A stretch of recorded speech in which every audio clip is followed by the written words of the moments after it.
nós acabamos de louvar a Deus, acabamos de confessar nossos pecados, podemos também contribuir com nossos dízimos e ofertas, obedecendo a sua palavra. Tudo isso são ferramentas de Deus para nos abençoar. E agora nós seremos ministrados pela sua palavra. A palavra de Deus que, quando ministrada, de acordo com aquilo que Deus inspirou os seus autores humanos, bíblicos, nós temos a convicção, a certeza de que é um meio de graça, pelo qual Deus ministra ao nosso coração e nos conduz a toda a verdade, verdade que nos transforma, que nos molda e que nos faz viver para a sua glória. É a palavra de Deus, irmãos, que nos ajuda a lidar com as dificuldades da vida. Como se não bastasse termos que lidar com as demandas do atual contexto em que vivemos, de pandemia, de perdas, de enfermidades, de aperto financeiro, de insegurança, de desunião, de crise de liderança institucional, governamental. Ainda precisamos lidar com a gente, com o nosso próprio coração, com a nossa mente. Nesses dias, nesses quase mais um pouco de 3 meses em que temos vivido esse tempo de quarentena, como nós, pastores, temos tido a experiência de aconselhar vários irmãos, e tem sido comum esse tempo ser um tempo para trazer à memória tanto as coisas boas que Deus já fez, que aplanam a nossa visão para um futuro com esperança, mas também um desafio, que é lembrar daquilo que nos faz mal, as más lembranças do passado, da nossa própria estrutura, do nosso próprio ser pecaminoso, lembrar das nossas quedas, das nossas dificuldades de honrar a Deus, de obedecer ao Senhor. Algumas pessoas estão fazendo ligações entre o sofrimento atual, as perdas atuais específicas da sua vida, da sua casa, da sua família, com erros do passado. Muitas pessoas estão tendo que lidar mais fortemente com tentações pelo tempo que tem estado afastado da comunhão aqui na igreja, dos irmãos. Algumas pessoas que estão longe dos seus familiares e assim, mais sensibilizados, acabam tendo que lidar com essas más lembranças, como se não bastassem as demandas do agora e as preocupações do porvir. O que fazer com as más lembranças? Há muitas propostas hoje em dia, visando o próprio bem-estar do homem, as ditas ciências humanas, aquelas que cuidam do nosso bem-estar emocional. Algumas linhas partem para a ideia de que nós precisamos dar um jeito de realocar essas más lembranças e talvez até tentar esquecê-las. Alguns passam por tratamentos não assim, com base nas ciências, nas psicologias, mas com base em ritos religiosos. E nós ouvimos falar de acampamentos, de métodos, de rituais religiosos que tentam dar um jeito de fazer extirpar de nós as más lembranças, o nosso passado pecaminoso, nosso passado de traumas, de sofrimentos, para que assim possamos viver de maneira mais aliviada o nosso hoje. Alguns não partem para esse tipo de tratamento e vão para um outro ainda mais agressivo, tratamentos de choque, convulsionantes. Tudo isso para tentar, de alguma forma, apagar o passado ou fugir dele. O grande desafio que nós temos é olharmos para a Escritura, irmãos, nesta manhã, para que encontremos a resposta que Deus tem a nos dar sobre como lidar com as nossas más lembranças. E é por isso que eu queria convidar você para um desses textos que falam a respeito de como devemos lidar com as nossas memórias, sobretudo as nossas memórias que nos trazem vergonha, dor, que nos trazem receio, preocupação de que aquilo que aconteceu possa vir à tona novamente. É um texto profético que está lá no livro de Ezequiel, no capítulo 16, e é lá que eu quero convidar os irmãos a abrirem a palavra do Senhor. Ezequiel, capítulo 16, É um texto longo, então nós vamos fazer a leitura da parte final desse texto, a partir do verso 59. Ezequiel, capítulo 16, verso 59, diz assim a palavra do Senhor. Porque assim diz o Senhor Deus: eu te farei a ti como fizeste, pois desprezaste o juramento, invalidando a aliança. Mas eu me lembrarei da aliança que fiz contigo nos dias da tua mocidade, e estabelecerei contigo uma aliança eterna. Então te lembrarás dos teus caminhos e te envergonharás, quando receberes as tuas irmãs, tanto as mais velhas como as mais novas, e t'as darei por filhas, mas não pela tua aliança. Estabelecerei a minha aliança contigo, e saberás que eu sou o Senhor, para que te lembres e te envergonhes, e nunca mais fale a tua boca soberbamente, por causa do teu opróbrio, da tua vergonha, quando eu te houver perdoado tudo quanto fizeste, diz o Senhor Deus. Oremos mais uma vez. Nosso Deus e Pai, nós queremos te agradecer pela tua palavra e queremos rogar a ti, Senhor, que tu fales conosco por meio dela, através do teu Santo Espírito. Ministra ao nosso coração, Pai, e nos dê, Senhor, discernimento e direção sobre como lidar com as más lembranças do passado. Pois é assim que nós oramos a ti e desde já te agradecemos, em nome e para a glória de Jesus. Amém. Meus irmãos, o contexto aqui deste escrito profético de Ezequiel é exatamente o cativeiro babilônico. Neste momento da história do povo de Israel, toda a cidade de Jerusalém, o reino de Judá, que era o reino do sul, foi levado cativo para a Babilônia. O reino do norte, porque eles foram divididos durante o reinado de Salomão, ele também havia sido levado escravo por meio do povo assírio.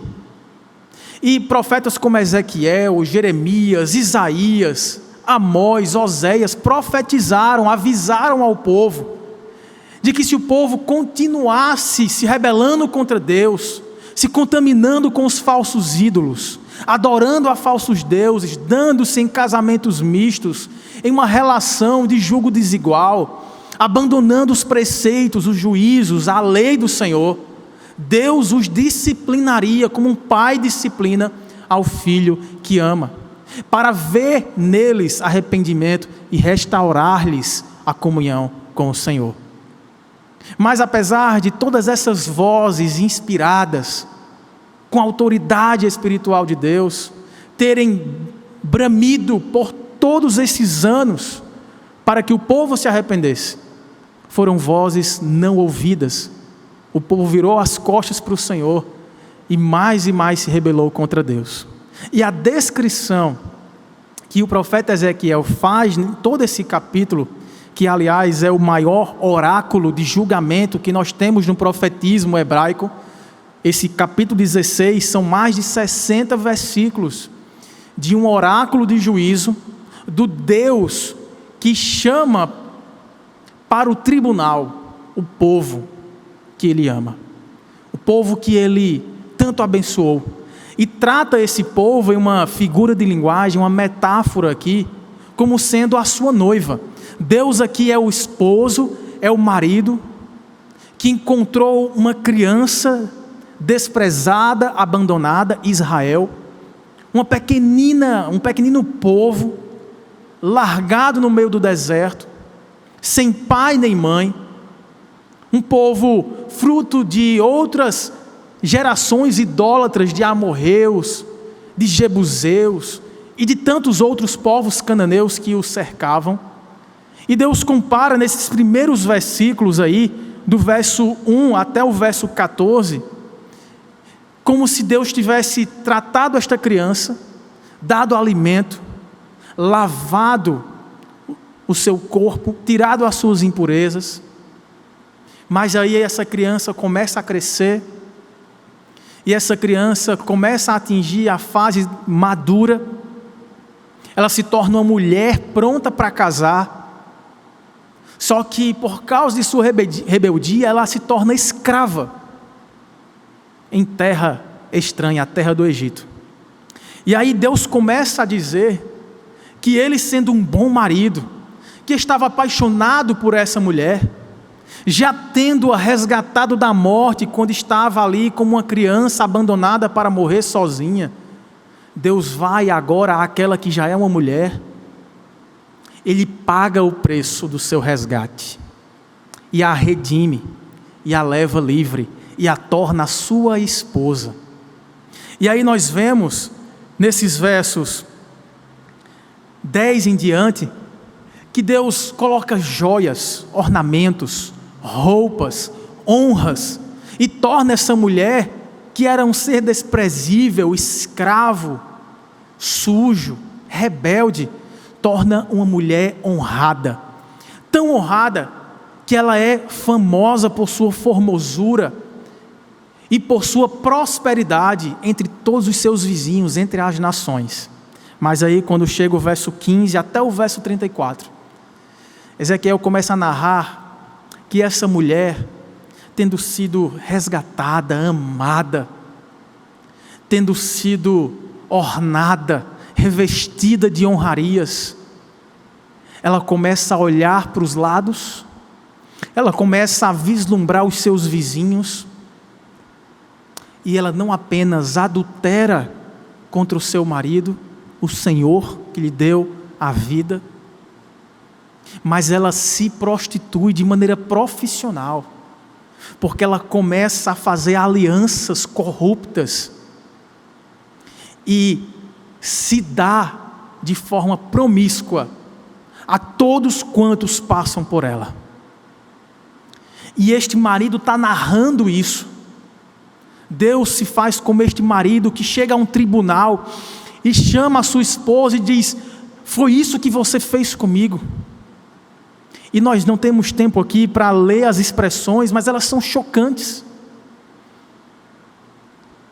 É uma mulher que sai da sua casa e se deleita nos prazeres dos homens iníquos, e não recebe o pagamento por isso como uma prostituta receberia, mas ela paga, ela dá presentes a tais vizinhos para pecarem com ela. E aí nós temos uma imagem muito gráfica, e Ezequiel está narrando isso de forma muito surpreendente até, com palavras duríssimas, porque parece que após esse grande pecado de Israel, o seu adultério, a sua prostituição, eles não se deram por satisfeitos com toda essa promiscuidade, deslealdade, infidelidade contra Deus, adorando falsos deuses, trocando o seu marido por falsos senhores, mas ela começa a sacrificar os próprios filhos a tais divindades pagãs, começa a usar a casa do seu Senhor, o templo, para sacrificar os seus próprios filhos, que Deus os deu, o seu marido lhes presenteou. E Deus, este marido paciente, levanta profetas para desviá-la do seu mau caminho, para fazê-la retroagir, se arrepender, anunciando que viria um juízo, que esses mesmos vizinhos, esses mesmos povos pagãos, seriam instrumentos do seu marido para juízo dela, para castigá-la publicamente, para exibir as suas vergonhas, se ela não se convertesse, não se arrependesse dos seus maus caminhos. E aí nós temos nos versos 35 a 50, a promulgação, o anúncio desta grande disciplina do Senhor, mas que permanece inaudível. Israel é como uma mulher que simplesmente sente prazer em desonrar o seu marido. Mas na quarta parte desse oráculo de juízo, há esperança.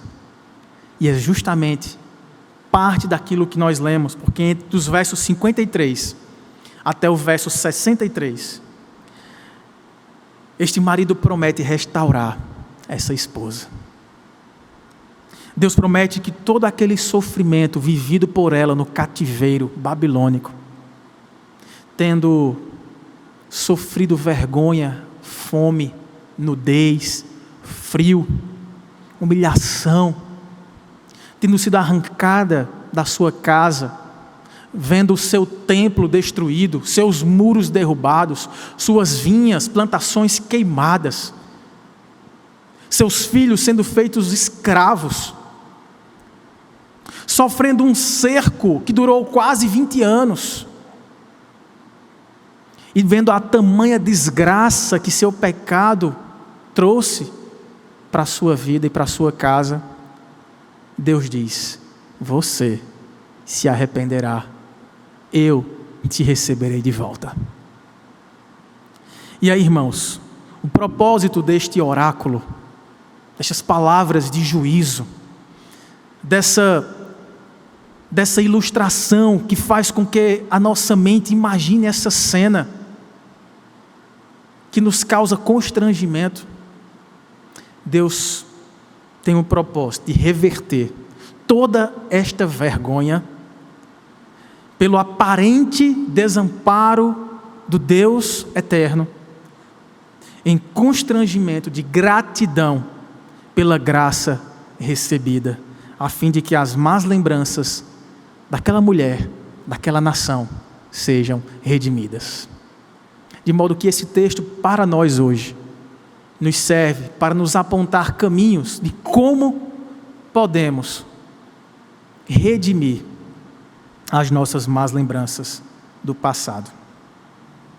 Em primeiro lugar, nós precisamos ter consciência, irmãos, de que as más lembranças, elas são necessárias e elas também são oportunas à esperança que deve haver no nosso coração. O verso 59 e 60, eu convido você a ler novamente, nos dizem assim: porque assim diz o Senhor Deus, eu, o teu marido, eu mesmo, te farei a ti como fizeste, pois desprezaste o juramento, invalidando a aliança. Mas eu lembrarei da aliança que fiz contigo nos dias da tua mocidade, e estabelecerei contigo uma aliança eterna.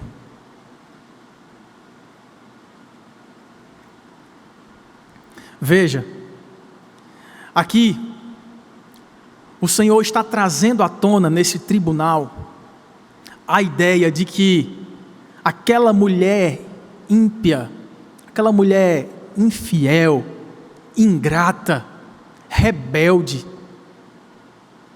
ela quebrou a aliança que havia feito com o Senhor, quebrou os seus votos feitas naquele compromisso de casamento em aliança que era eterna. E aí, Ezequiel está certamente aqui evocando não as alianças mais recentes que Deus havia feito, mas aquela que precede todas as alianças que ele havia feito com Davi e com todos os outros que vieram nos tempos dos reis. Aqui nós temos claramente Ezequiel fazendo menção a uma aliança que foi feita na infância da nação de Israel. Lembra quando ele começa a profecia dizendo que Israel é como uma criança que foi abandonada sem pai e sem mãe para morrer sozinha à própria sorte no meio do deserto? Foi ali que Deus a viu e chamou para ser sua. Aqui ele está fazendo menção, irmãos, a Levítico capítulo 26, quando ele traz ali os juízos que adviriam de toda a rebeldia e desobediência àquela aliança feita no Monte Sinai. Lembra que quando Israel não era nação, não era ninguém, Deus havia chamado Abraão, um homem idólatra, indigno de Deus, e dele faria uma grande nação. E essa nação, morando ali, próximo ao Egito, começa a enfrentar fome. E depois ela se muda para o Egito e lá se torna escrava. Mas Deus a liberta. E enquanto ela estava ali em processo de desgaste por mais de 4 séculos, vindo a falecer pelos seus próprios delitos e pecados, Deus marca um encontro com ela no deserto. Deus liberta aquela nação, leva para o Monte Sinai e lá faz uma aliança através do seu servo Moisés.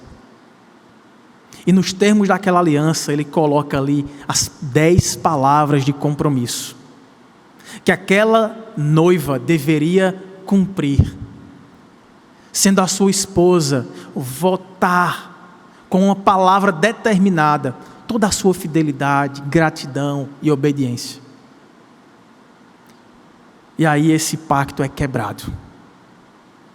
Então logo Moisés desce do monte com as tábuas da lei, rapidamente aquela nação havia trocado o seu Senhor, o seu marido, o seu Deus, por um bezerro de ouro, feito com as joias que Deus os havia dado, com as vestes que Deus os havia cobrido, com os alimentos que Deus os havia nutrido. E lá no deserto eles promovem uma festa promíscua, dizendo: não foi o Senhor Jeová que nos libertou da terra de escravidão do Egito, foi este Deus, foi este bezerro de ouro, adoremos a Ele.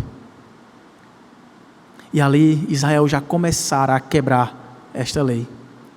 E aí Deus agora se vê na obrigação de suspender as bênçãos do pacto, porque ele havia sido quebrado. E são essas as palavras que ele traz no verso 59. Eu farei com vocês, porque vocês assim fizeram, desprezaram o juramento e invalidaram a aliança. Porque em todo aquele estabelecimento de aliança eterna que Deus havia feito com aquele povo, havia sim bênçãos. Vocês serão fiéis a mim e eu os manterei, vos alimentarei, vos guardarei, vos protegerei entre as nações, lhes darei terra, descanso, paz, prosperidade. Serei para vocês o seu Deus e vocês serão para mim o meu povo. Mas esse pacto também previa maldições para a sua queda. Se vocês quebrarem este pacto, vocês sofrerão os castigos previstos na lei do Senhor.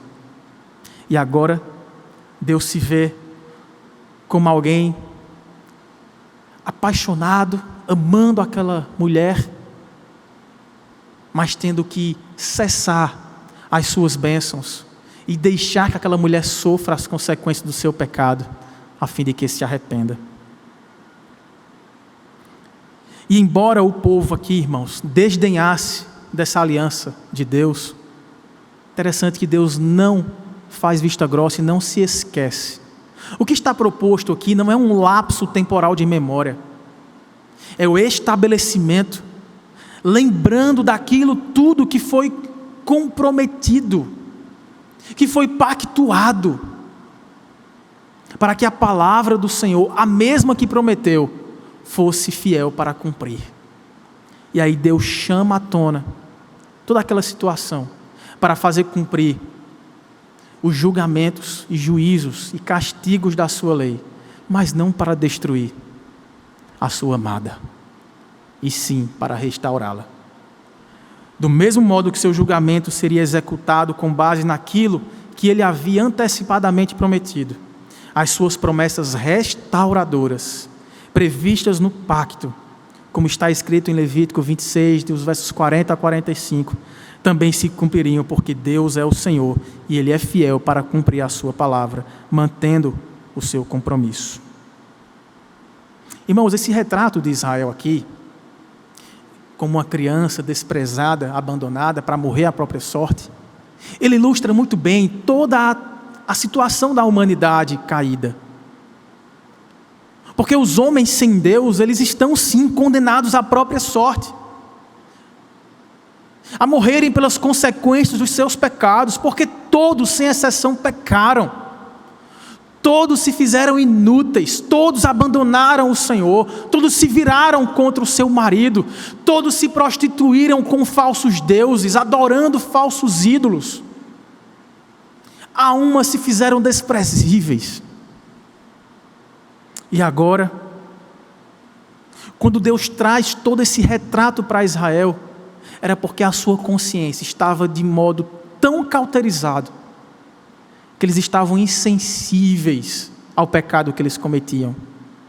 O que estava acontecendo aqui, irmãos, enquanto esses oráculos eram pronunciados, era que este povo, depois de fazer todas essas atrocidades, que incluem também, além de toda essa promiscuidade espiritual e familiar, inclui também acusações seríssimas, como o desprezo ao necessitado, ao pobre, a injustiça.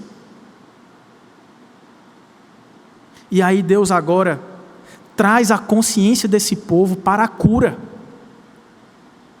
Porque este povo estava acusando Deus lá na Babilônia, dizendo: de fato fomos abandonados.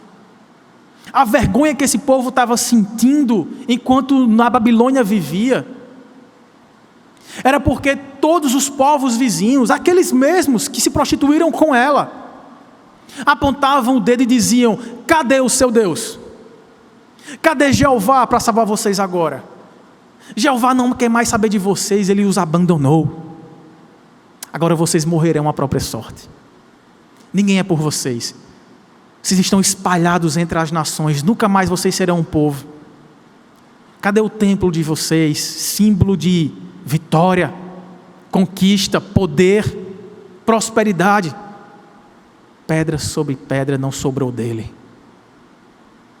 E agora eles estavam envergonhados, porque se sentiam desamparados pelo Deus que sempre cuidou deles, com tanto amor e misericórdia.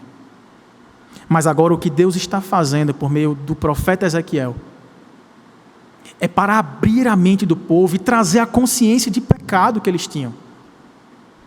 Sabe, irmãos, quando nós estamos sofrendo em consequência de algum erro, de algum pecado que cometemos, a tendência natural do nosso coração é começar a apontar culpados e não o culpado. E a gente começa a apontar para Deus. Senhor, como é que o Senhor permitiu que eu vivesse a desgraça que estou vivendo? Como é que o Senhor permitiu que eu fosse humilhado como estou sendo? Que eu tivesse minha casa destruída, minha família desfeita, meus filhos levados escravos, minha vergonha sendo exposta entre as nações? Como é que o Senhor permitiu que eu fosse empobrecido? Eu que era rico, nos tempos do rei Davi, do rei Salomão, os reinos eram enormes, espalharam-se pela terra, conquistaram tanto poder, majestade, honra, louvor entre as nações, o teu nome era glorificado por meio de nós. E agora como é que o Senhor permite que nós sejamos envergonhados, destruídos e desfeitos como nação? E o que Deus está trazendo com todo esse retrato é consciência de pecado. Irmãos, assim como aconteceu com Israel, acontece ainda hoje com a igreja. A ingratidão nos faz esquecer quem nós éramos quando Deus foi nos buscar.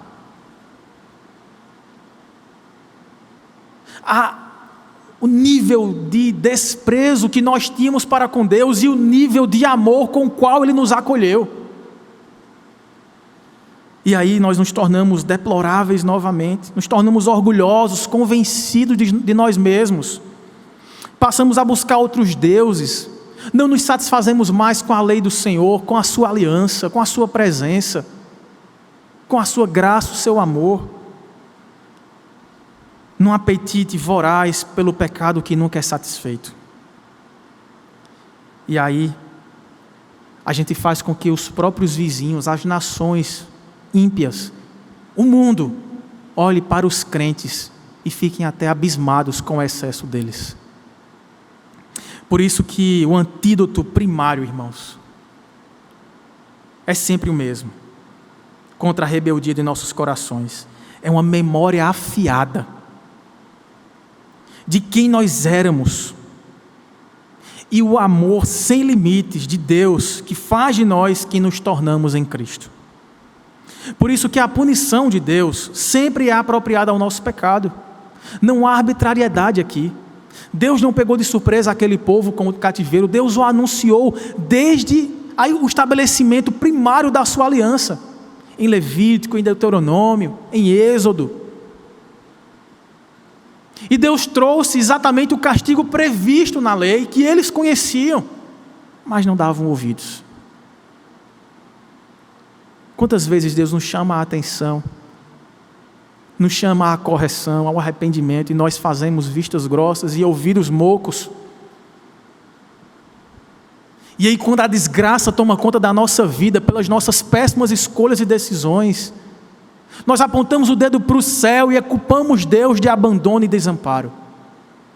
Somos rápidos em fechar os olhos para a nossa própria corrupção e elevá-los com ódio contra aquele que primeiro nos amou. Mas o seu juízo, irmãos, tem sempre um plano de fundo da sua graça.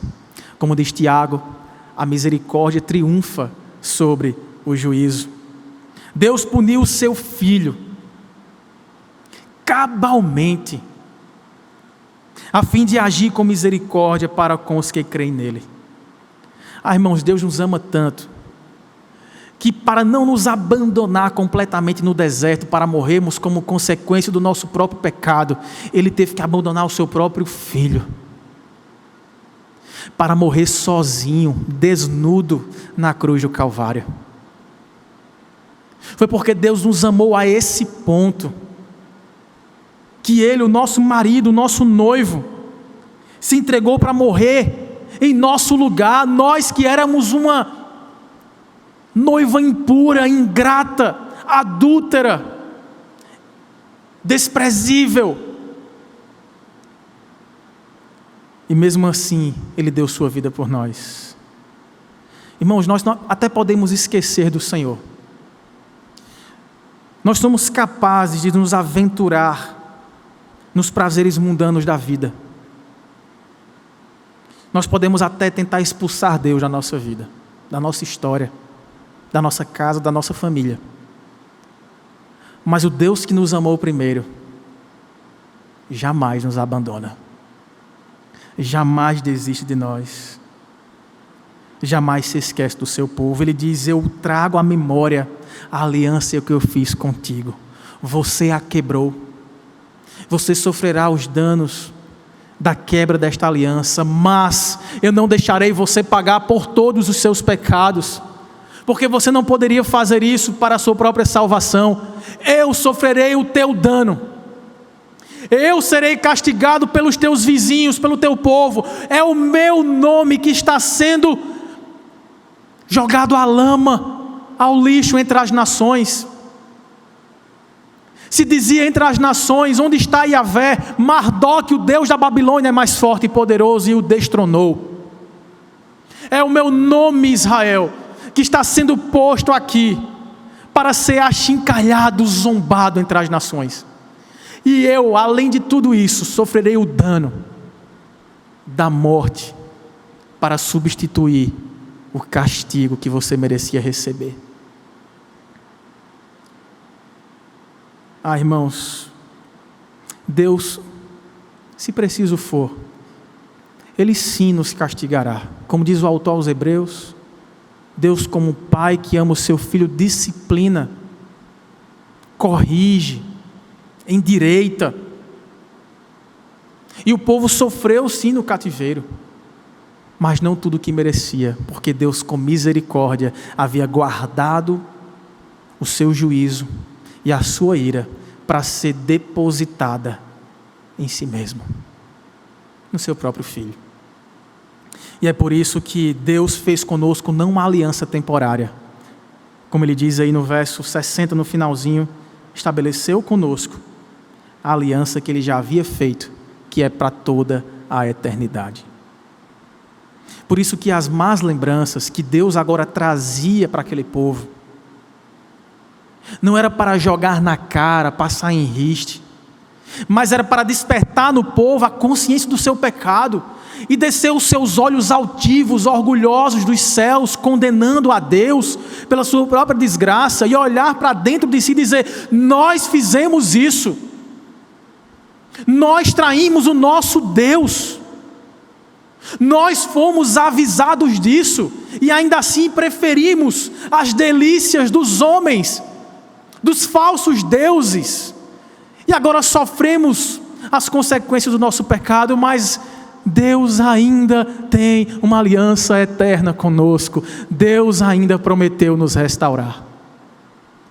E é por isso que, além de sermos conscientes de que as nossas más lembranças são necessárias para nos trazer consciência de pecado e esperança de restauração, nós também precisamos reverter o nosso orgulho estéril em uma vergonha que seja piedosa. E é assim que encerra essa profecia dos versos 61 a 63, quando Ezequiel completa dizendo assim: então te lembrarás dos teus caminhos e te envergonharás quando receberes as tuas irmãs, tanto as mais velhas como as mais novas, e t'as darei por filhas, mas não pela tua aliança. Estabelecerei a minha aliança contigo, e saberás que eu sou o Senhor, para que te lembres e te envergonhes, e nunca mais fale a tua boca soberbamente, orgulhosamente, por causa do teu opróbrio, da tua vergonha, quando eu te houver perdoado tudo quanto fizeste, diz o Senhor Deus. Irmãos, Deus aqui está prometendo que vai curar a memória desse povo. A memória que reprimia a graça recebida, agora vai dar lugar às lembranças daquilo que Deus fez em prol do povo. Toda a gratidão poderia voltar aos corações, toda a esperança agora ressurgia naquelas almas sequiosas, que aparentemente estavam abandonadas para morrer no deserto, mas que agora lembravam das promessas do pacto que Deus havia feito e que era eterno. Eles agora saberiam que quem quebrou o pacto não foi Deus, foram eles. A parte infiel nesse relacionamento conjugal, metaforicamente falando, não era o Senhor, mas Deus é que foi repudiado pela sua noiva infiel. E aí Deus viria finalmente a trazê-los essa consciência de reconhecimento de que aquele povo havia agido com tanta ingratidão e rebeldia, maldade contra o Senhor, mas que o amor de Deus permanecia fiel para com eles. Isso servia para quebrar o orgulho daquele povo, irmãos. Tanto é que quando a gente vê aí, há aqui claramente uma menção racista desse povo judeu. Porque o povo judeu começou a se achar melhor do que as demais nações. Deus só quer saber da gente, Deus nos ama porque nós merecemos, fizemos por merecer o amor do Senhor. E aí desprezava Samaria, que era a capital do reino do norte, que antes estava ligada como um só reino com Israel, mas agora separada. Samaria era tratada e xingada por eles, os samaritanos, como os cães, povo de raça inferior, que Deus não amava e não tinha salvação para eles. Assim, Deus, olha só como Deus faz. Quando você observa aí os versículos 46 em diante, dessa mesma profecia, você vê que Deus coloca essas irmãs, né? As tuas irmãs se chegarão a ti e serão dadas por filhas. Quem são essas irmãs? Quem são essas nações? Verso 46 diz: a tua irmã, a maior, é Samaria, que habita à tua esquerda com suas filhas. E a tua irmã, a menor, que habita à tua mão direita, é Sodoma e suas filhas. Veja que Deus usa aqui duas nações que eram odiosas aos judeus. Samaria, pelas razões que acabei de falar, e Sodoma, que nós lembramos da história de Sodoma e Gomorra, que foram destruídas como símbolo de toda promiscuidade, lá em Gênesis, quando havia ali um desprezo total por Deus, e Deus levou o juízo, descendo fogo do céu para destruir Sodoma e Gomorra. Mas olha o que é que Deus fala, que a iniquidade de Israel sobrepujava a iniquidade de Samaria, que havia se misturado também nos povos assírios, e de Sodoma. Olha como Deus fala. Verso 47. Todavia, não só andaste nos seus caminhos, nem só fizeste segundo as suas abominações, mas como se isto foi muito pouco, ainda te corrompeste mais do que elas, em todos os teus caminhos.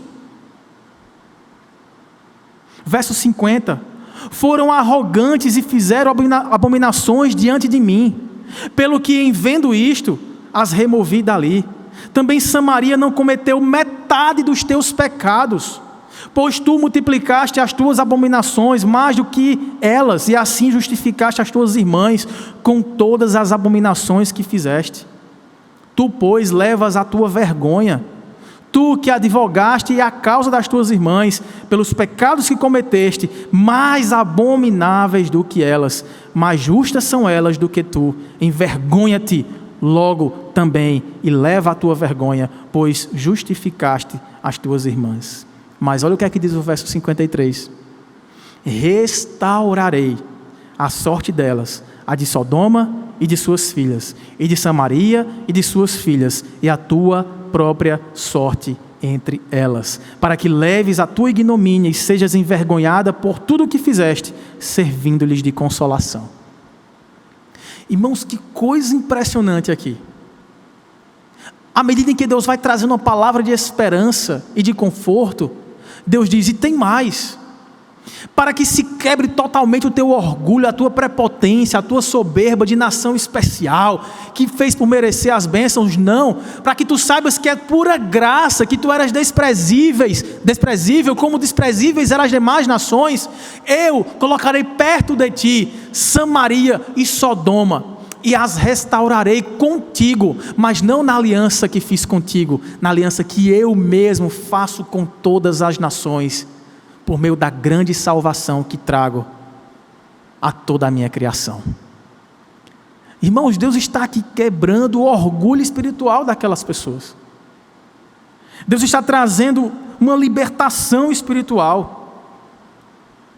Deus está trazendo perdão para nações corruptas e que eram odiadas por Israel, para mostrar que Israel, por ter recebido mais as profecias, a lei, os profetas, as bênçãos, os milagres, as libertações, por tudo isso, como disse Jesus lá em Lucas capítulo 12, verso 48, a quem muito é dado, muito será requerido. Portanto, tu pecaste muito mais do que as demais nações, mas saiba, eu ainda te amo, e eu te restaurarei. E aí, finalmente, no verso 62, a profecia inclui uma expressão maravilhosa, que é o termo de reconhecimento muito comum no profetismo de Ezequiel. Quando ele fala, estabelecerei a minha aliança contigo, e então saberás que eu sou o Senhor. Finalmente, quando eu tirar você da Babilônia após 70 anos de cativeiro e trazer você de volta para a sua terra e dar um banho de santidade em você, perdoando os seus pecados, agraciando você e tornando você formosa, bela e honrada novamente entre as nações, o meu nome será restaurado entre as nações, a minha glória será manifestada em você, e aí sim você saberá que eu sou o Senhor. Você me conhecerá como você não me conhecia antes. Irmãos, nós conhecemos Deus pelas obras da sua criação, mas nós só o conhecemos verdadeira e salvificamente pelas obras da redenção. É quando Ele nos liberta do cativeiro da corrupção do pecado, da prisão de nossos próprios raciocínios falazes, nossas próprias ideias, filosofias mundanas, projetos de vida iníquos. É somente quando o Senhor nos liberta de tudo isso e graciosamente nos recebe por seus filhos e nos abençoa e restaura conosco uma aliança eterna, estabelece conosco uma aliança eterna. Somente então nós o conhecemos, não de ouvir falar, mas dos nossos olhos o contemplarem, porque somente pela graça de Deus, favor imerecido, é que nós recebemos perdão e conhecemos todo o amor incondicional com o qual Deus nos atraiu para junto de si. E aí, a resposta a isso, irmãos, no verso 63, é um silêncio. Para que te lembres e te envergonhes, e nunca mais fale a tua boca soberbamente. E por causa da tua nova vergonha, quando eu te houver perdoado tudo quanto fizeste, diz o Senhor. Haveria aqui uma reversão extraordinária.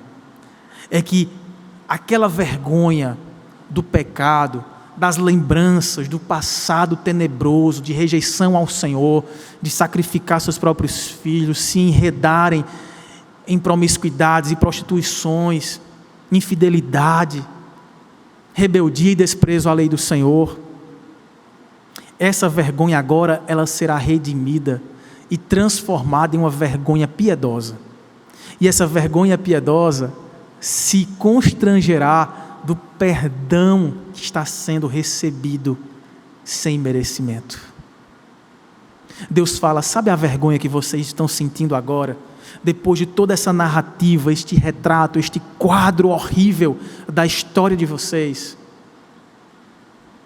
você trocará esta vergonha que trazia orgulho para o seu coração e acusação contra mim.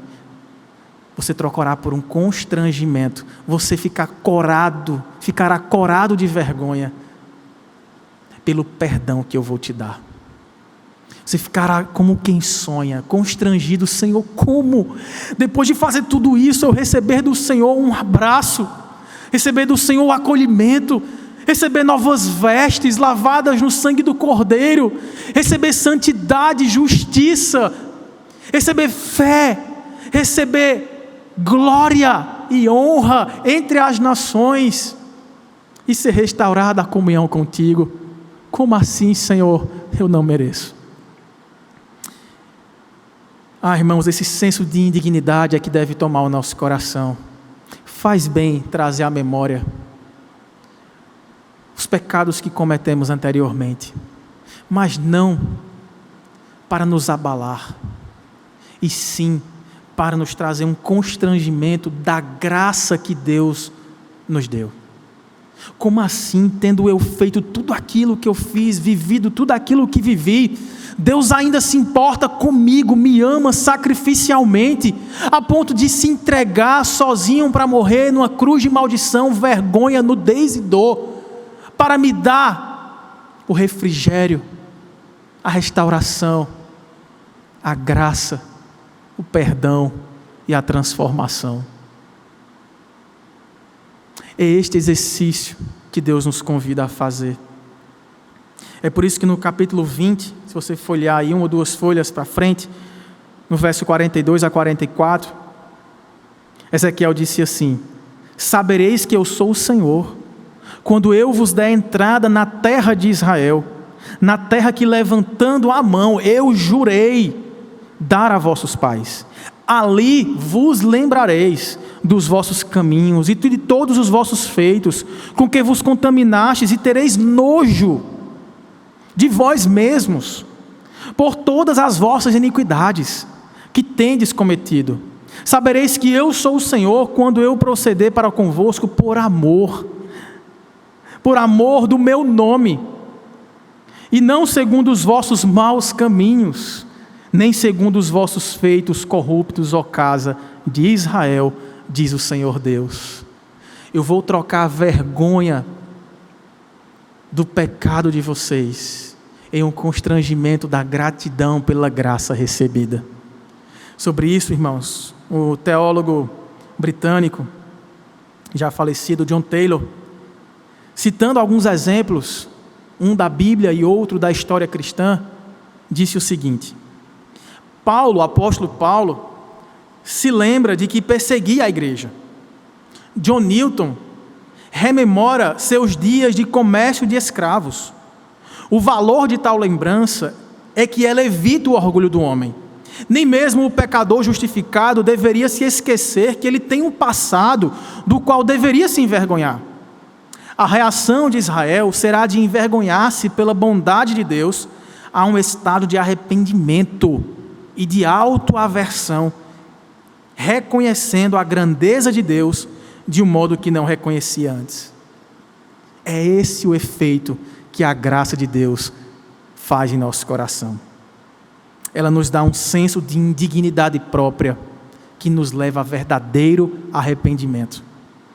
Como disse também um teólogo americano, Robert Jones, que tem uma atuação destacada na área do evangelismo e do aconselhamento cristão, ele disse o seguinte: não existe aqui contradição entre o prazer presente na justificação e um senso apropriado de vergonha quanto a pecados passados. Ambos são marcas do cristão maduro. Irmãos, aplicações objetivas e rápidas para nós agora. Primeiro, nós não devemos cair na tentação de, tendo essas más lembranças, tentar apagá-las. Tentar fazer de conta que elas não aconteceram. Nós também não devemos cair na tentação de nos achar justos o suficiente para, em momentos de sofrimento, não admitirmos a culpa do nosso pecado e acharmos que estamos sofrendo injustamente, passando a acusar a Deus de ter nos feito abandonados. Deve haver, irmãos, um senso comum nos crentes de autoaversão, do senso de auto-indignidade, mas nos levando também a passar pelas provações e interpretando essas provações, lutas e dificuldades como ferramentas de Deus para o nosso amadurecimento. Nós também não devemos cair na tentação de achar que vamos colher todas as maldições dos pecados anteriores que cometemos aqui em vida e achar que qualquer sofrimento é a paga pelo nosso próprio pecado. Não. Porque lembramos que o nosso pecado foi pago por um só homem, o Deus que se fez homem, Cristo Jesus, o Senhor de toda a glória, que se fez maldito no madeiro para nos trazer perdão da nossa dívida, perdão dos nossos pecados, justificação das nossas iniquidades.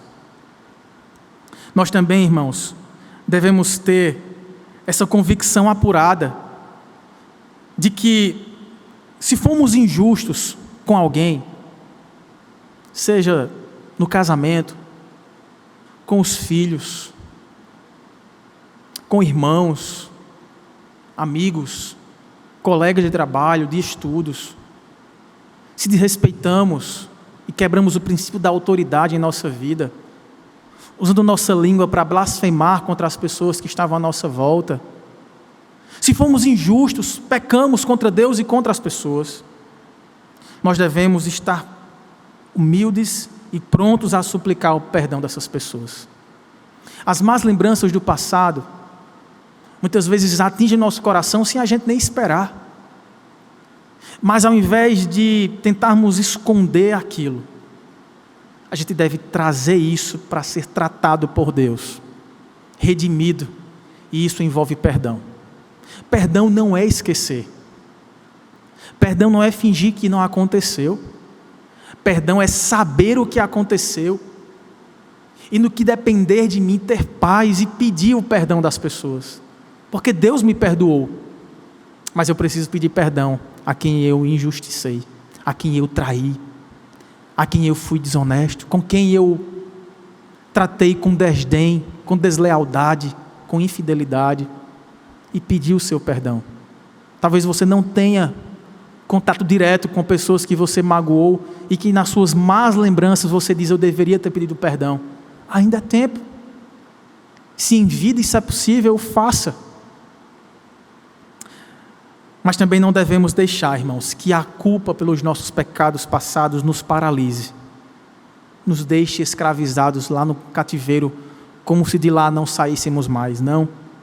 Pois, como diz em Romanos capítulo 5, verso 20, onde abundou o pecado, superabundou a graça de Deus. Deus tem oferecido perdão. Livre-se da culpa. Que essas más lembranças não tragam sensação de culpa, mas sim aquela lembrança que traz vergonha pelos pecados cometidos, mas ao mesmo tempo a vergonha, o constrangimento, pela graça recebida, eu já fui perdoado de uma vez por todas. Os meus pecados já foram pagos por Cristo de uma vez por todas. Eu não posso mais me martirizar com as coisas velhas, porque tudo se fez novo em Cristo.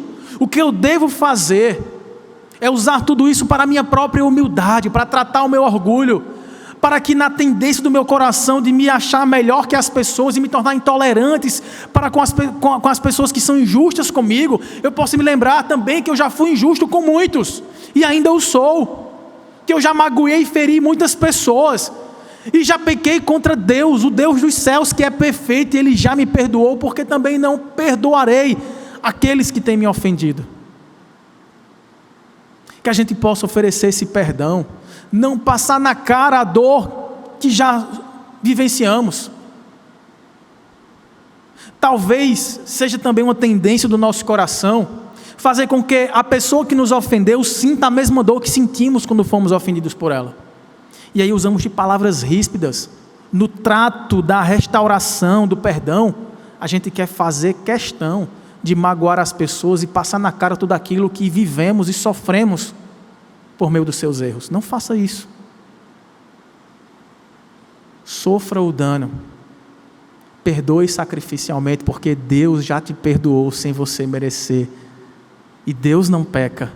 Nós pecamos uns com os outros. Por que não perdoaremos pecadores como nós? E por fim, eu queria fazer uma aplicação específica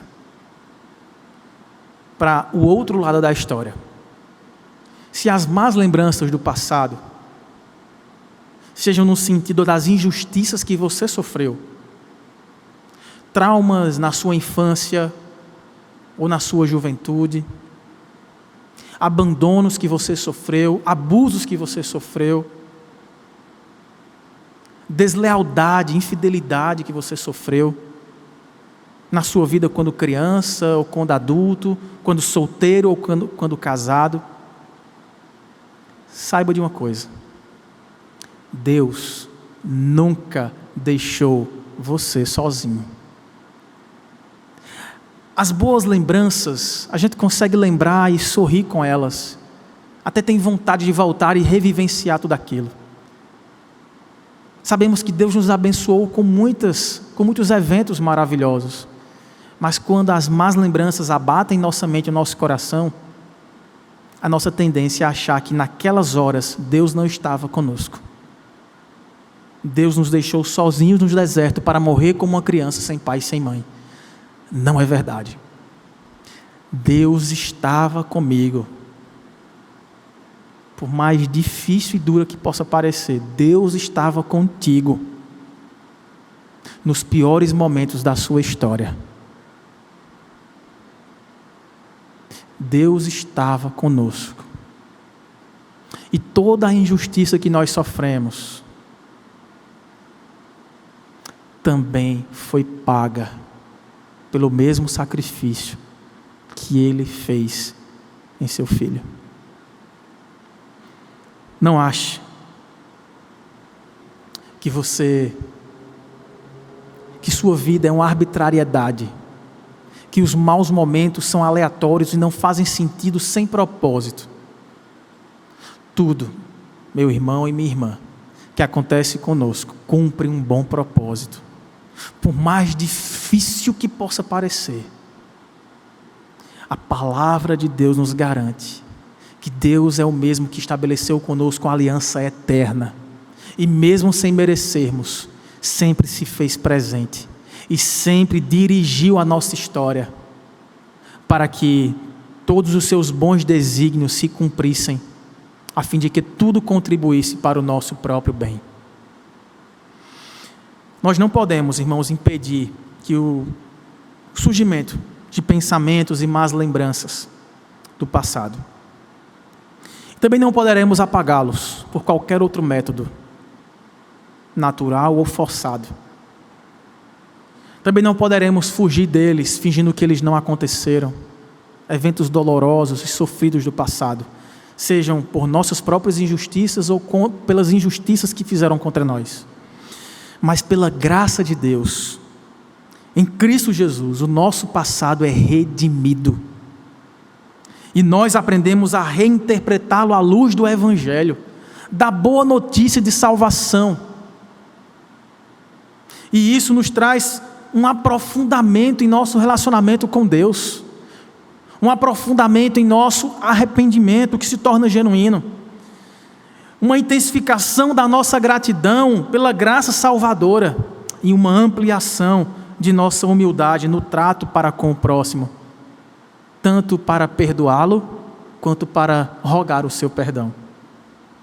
Como disse outro comentarista bíblico, Daniel Bloch, experimentar a graça divina nunca é uma causa para o orgulho e não deveria cauterizar a consciência de alguém quanto ao pecado. Ao contrário, o dom da graça sacia a memória em relação à infidelidade passada e apresenta uma indignidade, aumentando assim o sentimento de maravilhamento de uma pessoa diante do amor de Deus. Em outras palavras, irmãos, lembrar de nossa história manchada de pecados, ao mesmo tempo que nos humilha, quebrando o nosso orgulho, nossa vaidade, nossa arrogância e prepotência, nos inunda de uma gratidão pelo impressionante amor com o qual Deus nos aceitou, nos perdoou e nos restaurou à condição de seus filhos.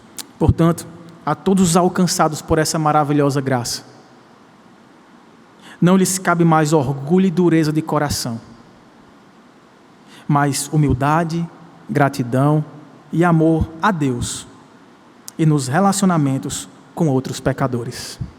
Vamos orar ao Senhor? Vamos pedir a Deus que possa redimir as lembranças, as más lembranças da nossa mente. Santo Deus maravilhoso Pai, queremos te agradecer, Senhor, por tua palavra. E queremos pedir, Senhor, naquele exercício que outro profeta, Jeremias, que também profetizara acerca desse juízo do Senhor e da restauração que o Senhor faria, como de fato fez, libertando o povo do cativeiro e trazendo para a sua terra novamente. Queremos também fazer neste momento, Pai, trazer à nossa memória aquilo que nos dá esperança. E a nossa memória, ela sim nos trará maus momentos, más circunstâncias, más atitudes que tomamos no passado, as injustiças que praticamos contra Ti e contra as pessoas e aquelas que sofremos. Não temos como apagá-las, nos livrar delas, Pai.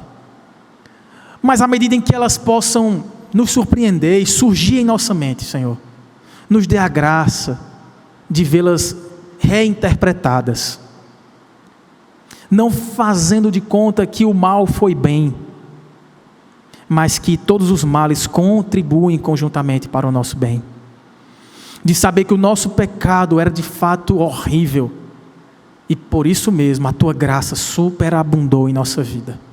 E assim também, Senhor, que as nossas dores e angústias, de memórias, de coisas que sofremos, de injustiças, abusos, abandonos sofridos, tudo isso se converta, Pai, em perdão e em convicção de que tudo isso faz parte de um plano estabelecido em aliança perpétua de nos fazer mais e mais parecidos com Jesus, mais humildes, mais dependentes do Senhor, mais fáceis de perdoar, menos orgulhosos e autoconfiantes. Ó Deus, te peço que o Senhor visite cada irmão e cada irmã neste momento, trazendo essa nova perspectiva, Senhor, de reinterpretar os fatos da vida, as más lembranças, com os olhos do Evangelho, da graça libertadora, da graça redentora, da graça perdoadora e da graça fortalecedora, porque tudo o que acontece conosco nos fortalece, nos capacita para vivermos aquilo que o Senhor já planejou e preparou para nós. É assim que nós oramos ao Senhor e já te agradecemos, em nome de Jesus. E assim, irmãos, que a graça e a paz do nosso Senhor Jesus Cristo, o amor de Deus, o nosso eterno Pai, e as doces e eternas consolações do Santo Espírito de Deus repousem sobre você, meu irmão e minha irmã, e sobre todo o povo de Deus, em aliança com Deus eterno, desde agora e para todo sempre. Amém.